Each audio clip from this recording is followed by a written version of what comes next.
香港律政司呢排變成免費喜劇台，刑事檢控專員周天行被爆同女下屬陳詠琛一邊處理國安案件一邊拍拖，仲要喺酒店度開 OT， 將律政司變成浪漫師。警察仲要做外賣仔賣1000蚊粉紅 Lady M 蛋糕，理由係助手中意粉紅色。周天行醜聞纏身，不但冇事，仲升職。律政司司長林定國出信保佢，對外扮硬漢，話虛假指控，對內卻只敢弱弱講未經證實嘅指控。一封信寫到文法錯晒，鬼拍後尾枕，火勢越滅越旺，到底點樣一回事呢？今集嘅另一個話題，我哋繼續同大家關注宏福苑。近日全城關注災民被逼賣業權，一位街坊感嘆：原來我哋係政府候住嘅肥豬肉。大家好，歡迎收睇香港頭條，我係榮恩。呢個係我哋嘅新頻道，請大家多多訂閱、留言同分享，你哋嘅支持就係對我哋嘅最大鼓勵。宏福苑一場大火，燒毀嘅唔止係磚瓦，更加燒穿咗香港人最後嗰點對政府嘅幻想。一位住喺宏盛閣9樓嘅黃太，原本以為自己係災民，結果發現自己同其他災民一樣，只不過係政府眼中嘅一塊肥肉。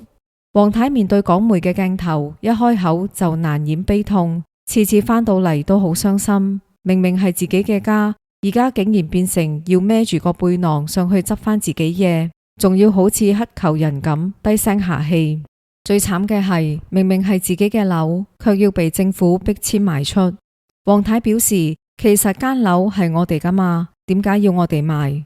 黃太最渴望嘅係原址重建，因為住咗多年，有鄰里、有感情、有歸屬感，這要求好過分咩？結果呢，政府不但不聽，仲急推收購，設定6月30號、8月31號死線，仿佛遲一日就會死人。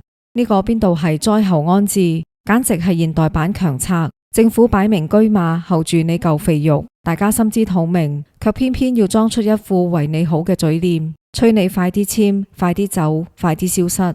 黃太質疑得一針見血，點解唔可以等獨立委員會出報告？係咪想我哋快啲賣晒個業權？呢個問題問得好，可險賠償20億，本來可以用嚟重建，結果卻變成不賣樓就不賠嘅籌碼。黃太表示：我未死啊嘛，我或者聽日死咗，我唔知，但你唔俾我選擇，我自己選擇可唔可以去等？黃太又表示，發生煤礦嗰件事，中央都有人落台，點解我哋會冇人落台？冇人落台不單止，官員甚至拒絕道歉、拒絕問責，繼續坐喺冷氣房裏面食 taxpayer 嘅飯。至於善款就更加離譜，捐款人一片好心，捐俾災民重建家園，結果政府堂而皇之話要用善款收購業權。黃太憤慨道：佢哋捐俾你唔係話要收購業權啊嘛，佢哋捐俾你係俾我哋去原址重建啊嘛。網民更係一片怒吼：我哋捐啲錢係俾啲災民，唔係俾政府，好心港共還返啲捐款俾災民啦。這已經唔係挪用，係明搶，仲美其名提供1000個免費律師名額，卻只限1984戶居民中嘅一小部分。黃太覺得這根本係掹低人數，利用老人驚慌心理，推你快啲簽，逼到你唔可以用個腦去諗嘢，就係佢推你行，推你行。所謂支援全部變成逼簽工具，這操作熟練得令人懷疑是否早已預演過。有網民表示擔憂，其實開咗先例，好快就用大陸嗰套嚟收樓。訪問尾聲，黃太被問到是否預期未來再亦無法回到這個屬於自己嘅家時，心灰意冷嘅佢坦言，即便日後能再回來，亦已經失去咗家嘅真正意義，無法長久居住。佢唏噓地回答：只可以睇下啲嘢咯，冇得返。一句話道盡家園淪陷嘅悲哀。宏福苑即將成為歷史，而香港嘅公義與信任亦正在同步消失。政府口中所謂嘅災後重建，其實不過係另一場精心設計嘅掠奪啫。最近律政司又有大戲上演啦，主角就係新任刑事檢控專員周天行同佢嘅得力助手陳詠琛小姐。呢個故事由許榮庭爆料開始，原本以為只係辦公室戀情，點知變成公帑開房、利益衝突、國安金牌護體嘅荒誕喜劇。律政司林定國仲親自出信滅火，結果火越滅越旺。時緣流亡海外嘅社運人士許榮庭喺社交媒體上爆料，指啱啱被擢升為刑事檢控專員嘅周天行同助手出軌。許榮庭指消息並非空穴來風，而係獲得多方爆料，交叉驗證之後先公開。本身律政司檢控官出軌好似冇乜特別，但事件已經超出私德有問題，存在公權力被私有化、利益衝突冇被申報同濫用權力嘅問題。許榮庭指周天行同陳永森之間嘅關係早已係公開秘密。2018年陳永森加入刑事檢控科後，好快就已經同周天行拍拖，長期以周天行助手身份參與案件，包括初選47人案同蘋果高層案。正式架構上，陳永森屬於科技罪行組，即所謂電腦組。同一個部門拍拖唔緊要，一般都會向上級申報。咁安排工作嘅時候，上司會避免將二人放埋同一條 team，處理同一個案件，目的係避免私人關係同公務決定重疊，影響判斷同公正，同時要避免有利益衝突、私相授受嘅嫌疑。但周陳兩人正正踩中晒兩條紅線，事到如今，周天行仲有得升職做檢控科阿頭。爆料稱喺處理整個初選47人案期間，兩人不下一次打住處理國安案件嘅名義，用公帑要求警方安排5星級酒店 Marriott Hotel 住宿，時間包括聖誕、新年、情人節等日子，用公共資源俾兩位開房。普通人加班係喺 office 捱夜，佢哋就係5星級酒店加班。陳永森生日當日，周天行差遣警察去中環 Lady M 買價值約1000港元嘅粉紅色生日蛋糕，理由係因為助手中意粉紅色。國安工作真係好甜蜜啊，連蛋糕都要粉紅色襯托氣氛。後來到處理黎智英案期間，警方都認為咁做唔妥當，先大幅削走酒店服務。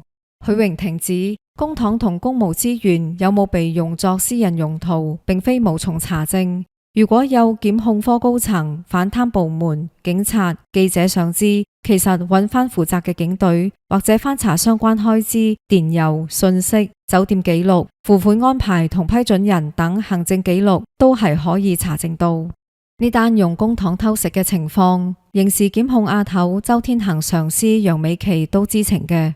有傳話周天行老婆一度踩上楊美琪辦公室向佢投訴，但結果呢，周天行冇事，仲升咗做刑事檢控專員。更勁嘅係陳永森升遷快到飛起，同事話佢出庭機會曝光度遠超資深同事。今年3月開始做主管職責，雖然表面上唔同 team，但科技罪行組實際上周天行全權管理。上星期周天行仲親自指示下屬，即係陳永森上司，大部分評級同訟辯能力都必須要俾 A 級，又要求任何有潛質案件都要優先分配俾陳永森，以便佢可以盡快成為資深大律師。論陳永森嘅資歷同表現，在情在理都唔輪到佢參與大案。佢上司 R 爆頭，冇 A 級表現嘅人點寫 A 啊？內部矛盾爆煲，有人向楊美琪投訴，結果被話妒忌造謠。律政司投訴機制正式宣告失效。律政司方面嘅回應更係令人生疑。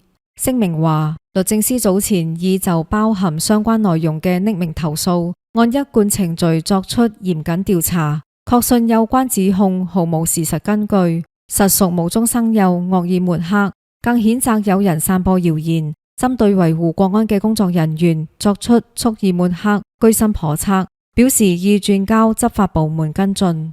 大家留意律政司用詞，係確信指控毫無事實根據。時評人馮希乾指，若全無其事，就不必留有餘地講確信，該義無反顧話確證啦。確證基建於事實，確信則偏重主觀。如我話確信周堅行唔係狗公，不代表那是事實。現在律政司只弱弱地話確信，又唔交代嚴謹調查過乜嘢，含糊其辭。我認為非但無法服眾，反而更惹大家懷疑。另外，律政司回應中形容周天行係維護國安嘅工作人員，呢句唔簡單，有多重暗示。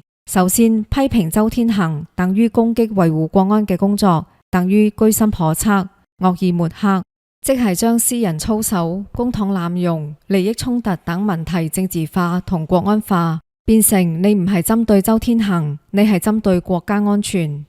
呢招係國安法時代好常用嘅免死金牌操作，一旦貼上國安標籤，事件就即刻升級，批評者容易被扣上煽動、抹黑國安工作等帽子。第二，透過呢個形容，律政司等於預先設咗框架，任何想查酒店開支、蛋糕單、考績報告、派案記錄嘅人都可能被視為阻礙國安工作。內部投訴者、吹哨者、傳媒都要三思，因為你而家唔係對付一個檢控官，而係意圖破壞整個國安體系。第三，係轉移焦點加道德綁架。原本事件核心係辦公室戀情有冇申報，有冇用公帑開房，有冇干預下屬考績同派案，但律政司將焦點轉移到呢個係維護國安嘅人，你哋仲敢鬧？即係道德綁架納稅人同公眾，你敢質疑就係唔支持國安，實際效果係恐嚇同降溫，對內係警告你哋唔好再爆料，否則就係抹黑國安工作，對外界係暗示呢件事已經報警，仲涉及維護國安。你將事件煲大，就要小心觸犯國安法。尋日，律政司司長林定國致律政司全體人員嘅英文信函被曝光，煞有此地無銀300兩嘅架勢。作為資深大律師嘅林定國，將文字遊戲玩到出神入化。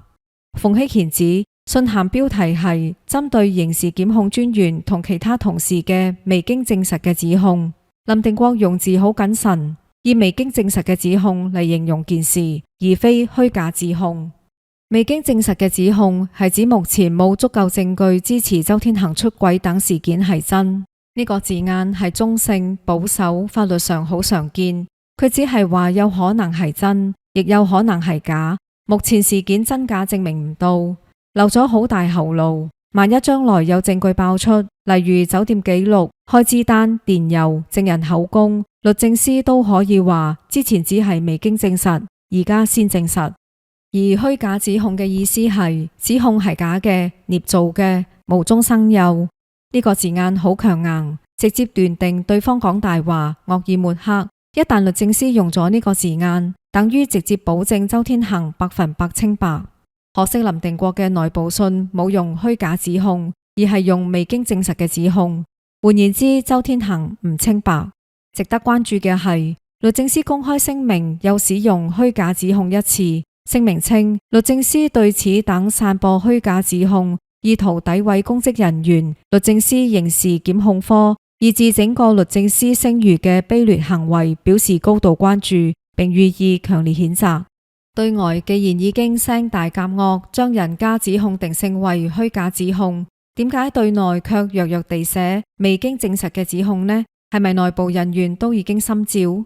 此外，林司長仲寫咗一段最令我憂懼嘅係，呢啲指控據稱係基於內部人士提供嘅資料。如果此事屬實，我將非常難過同失望。正如新聞稿所述，我哋已就事件報警，視乎調查結果，如有需要將會採取行動。英文原稿中，林定國用錯時態，犯咗一個中學生都唔錯嘅問題。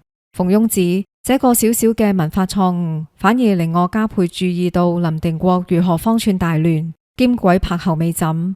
試想一下，如果坊間指控真嘅似律政司日前聲明所講，毫無事實根據，實屬無中生有，林定國又點會相信嗰個係內部人士放料出去，從而令佢萬分憂懼呢？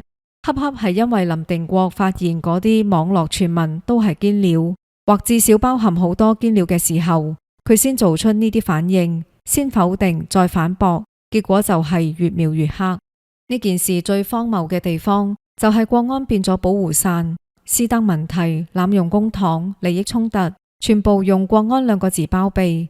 楊美琪包庇周天行升職，林定國出信，成個律政司都扮盲，全世界都知道發生咩事，但佢哋就係要硬撐。許榮庭話如果有蘋果早就通天，但而家吹哨人變罪人，公權力私有化變正常。